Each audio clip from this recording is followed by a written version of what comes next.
What's up, everybody? This is Fred Richani of TSC, here to take a look back at some SummerSlam history.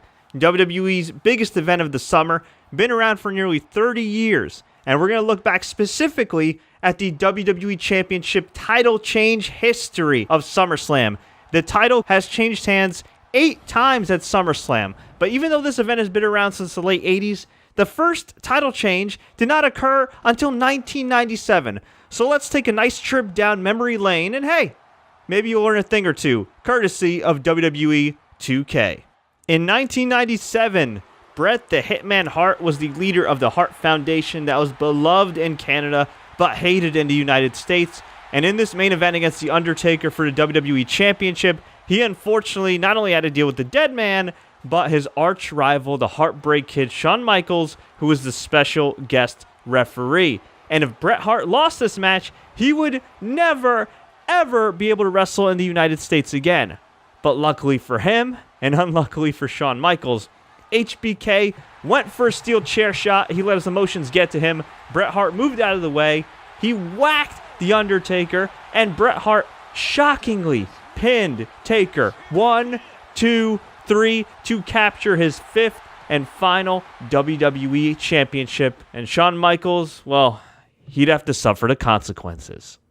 In 1999, it was Steve Austin versus Triple H versus Mankind in an all-star triple threat match. 3 legends, 3 Hall of Famers, and man, oh man, was this a knockdown, drag-out war. But at the end of the night, it was Mick Foley getting the stunning pinfall victory over Steve Austin to win his 3rd and final WWE Championship. Fun fact, the special guest referee was none other than then Minnesota Governor and WWE Hall of Famer Jesse Ventura.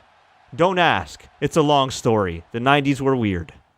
In the main event of arguably the greatest SummerSlam of all time, SummerSlam 2002, Brock Lesnar took on The Rock. The Rock, who was in the midst of his record-breaking 7th WWE Championship reign. Brock Lesnar looking to get his first, and this was a hard-fought match.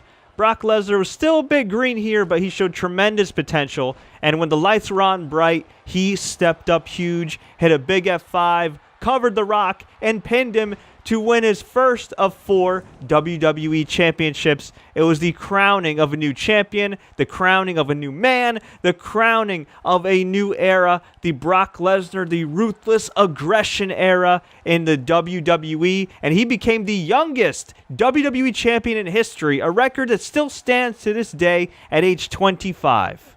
Not bad for the next big thing.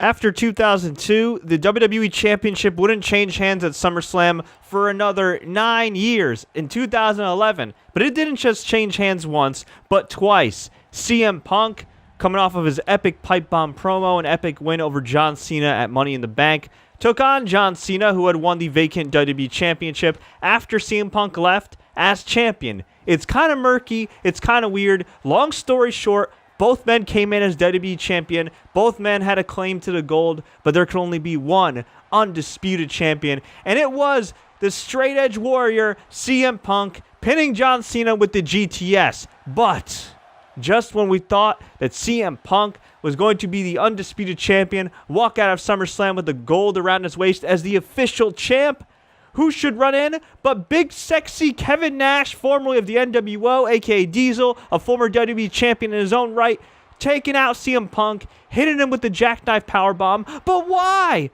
We couldn't figure it out at the time, but then Alberto Del Rio, then Mr. Money in the Bank 2011, came in, cashed in, pinned CM Punk to win his first WWE Championship. In 2013, much like 2011, the WWE title changed hands not once, but twice, because Daniel Bryan, in a hard-fought epic battle, pinned John Cena clean in the middle of the ring with a flying knee to win his first of 3 WWE Championships. Unfortunately, his reign was extremely short-lived because Triple H, the special guest referee, hit the pedigree, called upon his face, his handpicked face of the WWE, Randy Orton, to cash in his Money in the Bank contract, and it was the Viper that would walk out WWE champion. In 2014, there was no controversy. There was no cash-in because it was just straight up ass whooping.